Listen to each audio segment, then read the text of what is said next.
This is really a bittersweet moment for all of us, I think. We all know just how talented, what an inspirational leader Ambassador Yamanouchi has been for our community, not just Japan Society, the larger Japanese community in not just New York City, but the entire region. As someone who has worked in diplomacy, I have to tell you, I've never quite met somebody quite like Ambassador Yamanouchi, and we're going to talk about that, so we're excited about that. But before I do, on behalf of Japan Society, I want to welcome you. And I want to turn things over to four of our special distinguished executive committee and board members just to offer a word of encouragement and thanks to Ambassador Yamanouchi. On behalf of all of us who are assembled, I wish all of us could do this, but I want to make sure that we keep it appropriate with the restrictions in place. What we're going to do is we're going to hear from our four board members.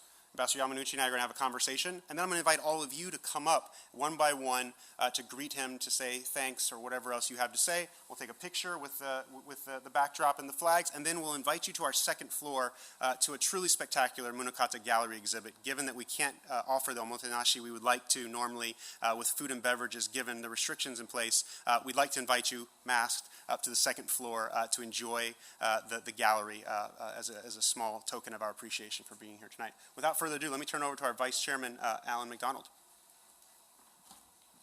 Thank you, Joshua. And this is, I told the ambassador that this is bittersweet for exactly the same reasons that you just mentioned. Our role is to thank you for your service to your country and also to Japan Society. You've been an honorary member of our board since you first joined us. You've been a very active participant in the activities of the Japan Society, and your steady hand has guided the work of the Society over the years that you've been with us.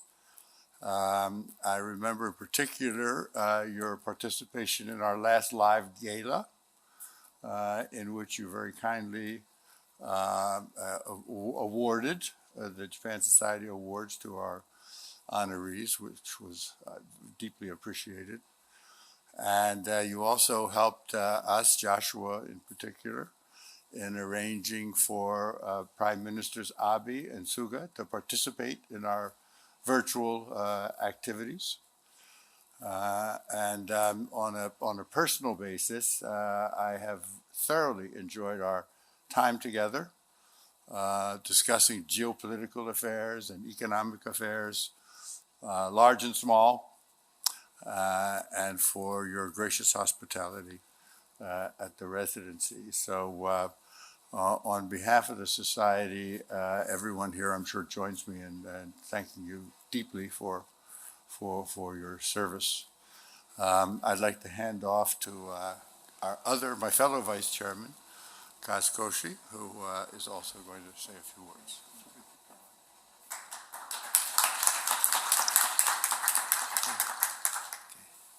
Okay, thank you, Alan. Konbanwa. I'd like to start by expressing my appreciation and also congratulations for Ambassador completing 3 years, 5 months of service as Ambassador here. Not always sunny days, rainy days, stormy days, snowy days, as you articulate so well on your video message on the public website. Those of you who have not seen it, I encourage you to see it. But you were always there, supporting the communities that needed your support, especially the frontline workers during this tough period. You put in motion a remarkable variety of arsenal in supporting the community, not just inspirational speeches, thoughtful presentations, hosting wonderful dinners at your residence, but your repertoire included like very good bento delivery system, origami cranes. You and Mrs. Ambassador is very good at. And of course, the most powerful was your bass guitar. Thank you for all of these memories. Thank you for all of your support to Japan Society. As Alan mentioned, you were kind enough to be our honorary director. But your support was far from being just honorary, very real and tangible, as I think, in three ways. First was your regular presence and visible at our events, real and virtual. We were so close to inducing you to do a Jimi Hendrix night on this stage. We'll keep it as a future proposal. Second, you helped Joshua Society connect to its so many influential organizations in this country through your rich network. And third, and may not be the least, you were a very valuable mentor to Joshua, who was our new president, which we don't refer to him as new president anymore, thanks to you. So again, bittersweet. We will miss you dearly, but it's comfort that whatever your new assignment is, it's a secret, I understand, but there will be community and people who will have the joy of being around you. So I'm happy for that, and we have Japan Society like to wish you the best. Okay. With that, I'd like to invite one of my fellow executive committee members, Claire Chino, for your remarks.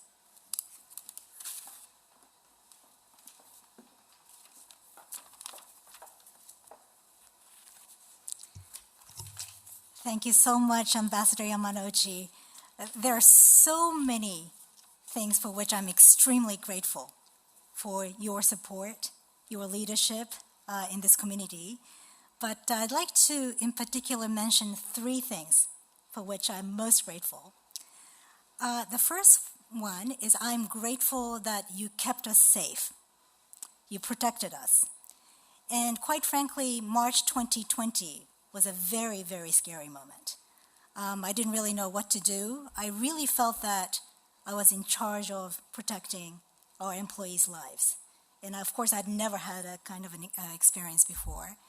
But it was so wonderful to know that I could always go to you, and the Consul General was there to support not just us, but the Japanese community. And of course, we have the greatest faith in the U.S. government as well, but it was so wonderful to have you leading the Japanese community here. So thank you very much for that. Secondly, I'm also very grateful for your knowledge and passion about history, especially the U.S. Japan history. And I think you have this greatest respect for U.S. Japan history. But what is so wonderful about you is that it actually goes beyond your knowledge and respect for U.S. Japan history. You actually make that very relevant in today's day and age. And in particular, I'm very thankful for your having created the Digital Museum of the History of Japanese in New York. And of course, Joshua is a great part in supporting the Digital Museum as well. But I think it also tells us how important the New York community is to the Japanese community, how New York has always played such a significant role for us here in Japan. So thank you very much for spearheading that project as well. And of course, your passion towards the 1860 parade, and thanks to you, I think we're finally able to hopefully have a parade in May, on Japan Day. I'm also very grateful, as Koshi-san mentioned, for your musicianship. Your talent on the piano and on the electric guitar. But I really do think that it's not only about musicianship. It's really your diplomacy through music, for which I'm very grateful. You introduced Japanese culture to the American community. The Kimetsu no Yaiba piece I listened to, which I loved. You also played the American, you played a lot of American songs on the piano as well as on the guitar. And you truly served as a bridge between Japan and the U.S. So for all of these and much, much more, I'm extremely grateful. Thank you so much, Ambassador. Thank you, Madam Yamanouchi, as well. You have been a true, wonderful couple here in New York, and I'll certainly miss you. But I wish you all the best and look forward to seeing you soon again. So thank you.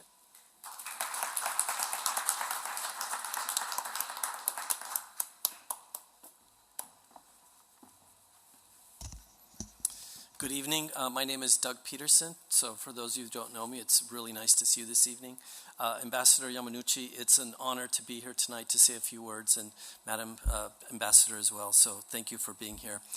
I think about what some of the words that we just heard about, reflecting on you being a member, honorary member of the Japan Society Board. You have brought us wisdom, you've brought us strength, and you have brought us together. You've been here for over 3 years, but the last 2 years have been during the pandemic, which means that you had to find completely new ways to connect with the Japanese community as well as the American community. And that was a challenge for you, and you overcame that challenge and you exceeded it by finding new ways to, through digital engagement, through very small meetings with people, and finding ways to continue to keep the Japan Society engaged with the community as well as the entire Japanese government. We've heard about your interest in the arts, and I always remember the dinners we've had and the meetings we've discussed, the 1860 project, which is now going to be coming to fruition. When the samurais came to New York and marched up, went to the Central Park, and the photos of that are just so fantastic. And I hope you're here. I hope you're here in May so you can be, because this has been your dream, and we're going to realize it. And I hope you're going to be here. You've heard about his music, and we talked about what he plays, but we didn't talk about what's in his pocket. 9,000 songs, or is it more now? 12,000? He has a veritable jukebox in his pocket of music, which is any kind of music you want. He can find it on his phone, and we've enjoyed music, especially live before the pandemic, but since then we've listened to music together. I know that for one of the other areas that you and I have had a lot of discussions relates to another hat that I wear, which is as the chairman of the U.S. Japan Business Council. And you're a true diplomat. Beyond what we've talked about with arts and the community, we've had very deep, lively discussions about interest rates, about growth, about what's happening in the global markets, about trade, about the RCEP, about the CPTPP, and you've provided me with great counsel as in my role as the chairman of the U.S. Japan Business Council, so I can actually engage in a way that's more professional and much more informed, and for that I thank you so much. So no matter where you go next, I know that you bring a character, you bring experience, you bring a wealth of knowledge, and you also bring a warmth of soul and kindness. Thank you very much for being with us. We will all see you. We're going to watch where you go next. And Madame Ambassador, it's also been a pleasure for you to be in New York. Thank you very much.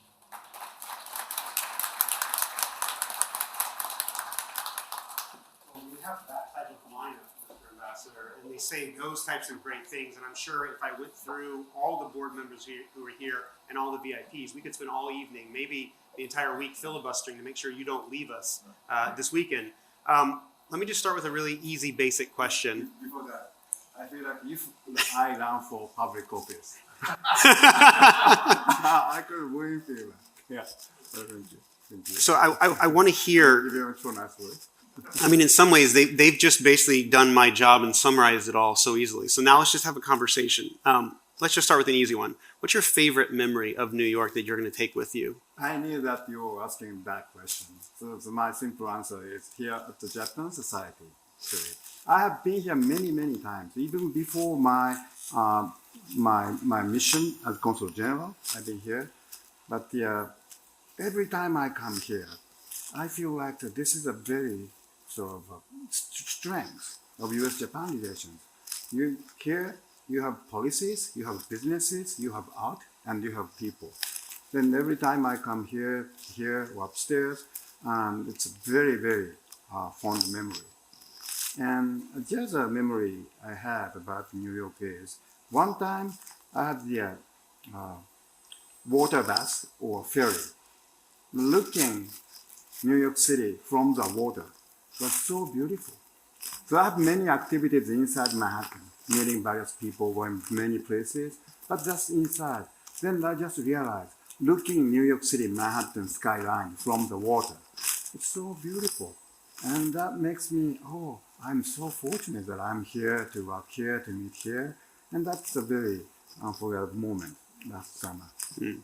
So everyone has mentioned how exemplary you are, and obviously, in some ways, maybe people outside this room know you most well for wearing a bow tie and showing your appreciation to Jimi Hendrix's Star Spangled Banner, the Demon Slayer cover that you ran as well. Obviously, we need to work on our mic level so we can get to your level at the same time. But I want to understand, everything you do is intentional, it feels to me, and also it's also deeply personal. That's something I really value about you, is your authenticity. What's your philosophy behind diplomacy, and also the way in which you mix your personal but your professional kind of work? That's a very good question. Actually, too good to answer. But I was thinking to myself, and I met many people up to today. Then many people told me that you cannot pretend someone else. You are yourself. So be just yourself. That is a kind of the guidance for me. So I try to be honest. I try to be myself. Then, and of course, as an ambassador here, I have to do things to foster friendship, to enhance Japan-U.S. relations. Then actually, those both Star Spangled Banner or Demon Slayer, the basic idea came from my staff, the American staff. But he thought, I might do it. Then if I do, that will be very much appreciated by Americans. That's a sort of comment from the American staffers. Then first I was, really? I know how bad I am. I mean, I love guitar playing, but yeah, not that good. But yeah, I trusted my staffers' comments. So if you say so, I will do it.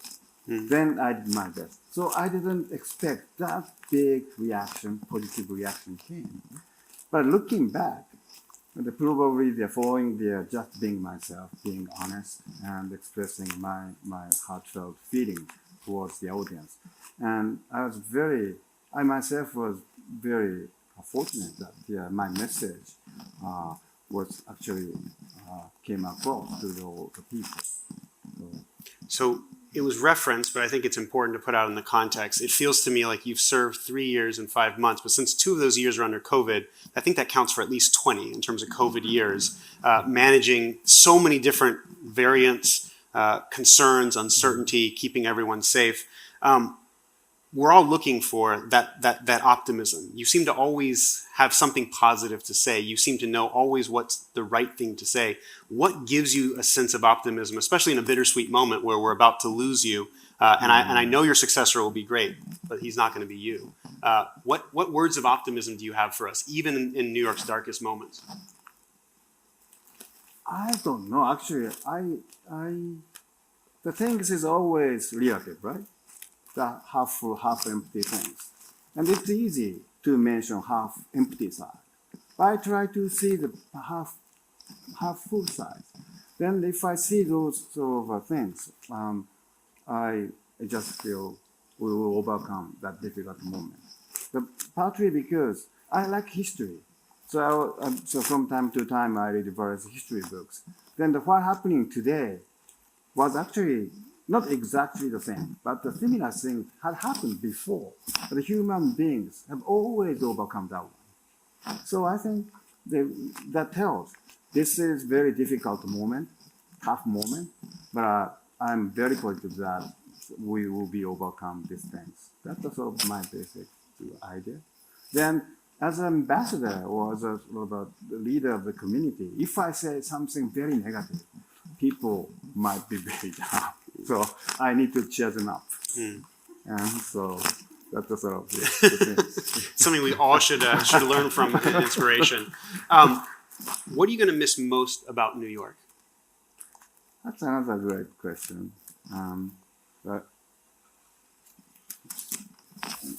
I really think this city has an enormous freedom and energy and diversity. So the things the Englishman in New York says, no matter what they say, just be yourself. And this city has that kind of freedom or space for anybody. And I can't tell which city I'm going to, but compared to New York City, no city is better, actually, in terms of level of excitement, art, businesses, politics, anything. This city has enormous energies, and that I will miss most. And also, the city is city. It's just a physical existence. But the people make New York City, New York City. Mm-hmm. And I miss all those people coming here today, and people I have met, and people I learn lessons from a lot. So I miss all of them. But the thing is, thanks to all those modern technologies, if I have willingness, then I could come here anytime I like. Mm. So I'm not going to the moon or anything. So I miss New York City, but I want to be back. Well, I think the good news is you're going to take a part of us with you, and you will always remain part of us, given your leadership during this time. During this time of great public health crisis, there was another pandemic that has affected all of us, and particularly you as the leader of the Japanese community. And that's the kind of anti-Asian hate pandemic that has swept. And particularly, I think all of us really appreciated your leadership and outspoken leadership, which sometimes is different than other consul generals and ambassadors of the past. You also presided over the 10-year anniversary of March 11th, which was really a moment that Japan could show back to New York and to America the appreciation for all that many organizations, including Japan Society, had done for Japan, not just in terms of the great East Japan earthquake and tsunami, but also the nuclear disaster, and how the U.S. Japan relationship went through a moment in time. And also the 20-year anniversary of 9/11, which everyone in New York remembers and has a story about. When you think about all the things that you have experienced, it almost seems unfair that you have to leave now, because you've just now got your hands around the city that we love and our home. What are you most looking forward to? The seeds that were planted either in your time, or we heard about the Japan Parade, we heard about the Japan History Council and New York History Council. What are you most excited about when you get to come back and you're not the ambassador, to see how things turn out? What can we, as your good stewards, plant those seeds, move forward? That's a great question, Joshua. And you already mentioned. So the two things I would love to see, growing the things. One is the parade. As many of you mentioned, when the Japanese mission came here the first time in the history, that was 1860, sent by the shogun, Tokugawa shogun. Then they did the parade on Broadway. And New York Times reported it, and 500,000 New Yorkers welcomed it.